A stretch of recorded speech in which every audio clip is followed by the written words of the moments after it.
Now, we told you all about the traffic study being done along Franklin Boulevard near the Detroit Shoreway neighborhood. Well, the results were clear.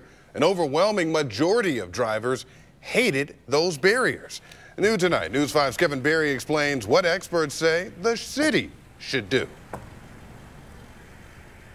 One big conclusion from that study, Frank, is how much people disliked being directed off of Franklin Boulevard and onto some of the streets nearby. Well, now the Northeast Ohio Area Coordinating Agency, or NOACA, is trying to pave a new way forward.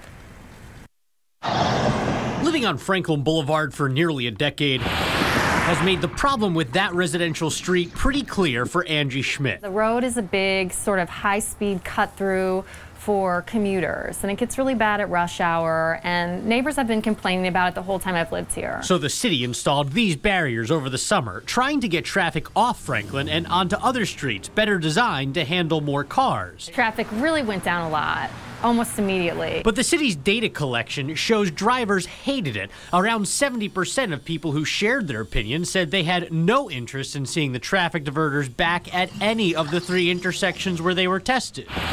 The experiment also really didn't work. The study says cars didn't get to bigger roads like Detroit, Lorain, or the highway. Instead, they just increased traffic on other residential roads. Observers also found drivers going around the barriers, defeating the purpose of the study and going into oncoming traffic. We're really looking at ways that we can make our communities more livable. Jocelyn Clemmings is the communications manager at NOACA, and she says that doesn't mean all hope is lost. NOACA is presenting their own set of recommendations for how Franklin can be more safe and accessible by changing how the road works. They're proposing traffic circles at busy intersections, curb extensions, and new raised pedestrian crossings could force traffic to slow down as it passes. You're changing the characteristics in a way that make people drive slower, which would then necessitate the lower speed limit. She says even if the city isn't able to decrease the posted speed limit, they can still design the road in a way that makes it more likely that drivers will go slower.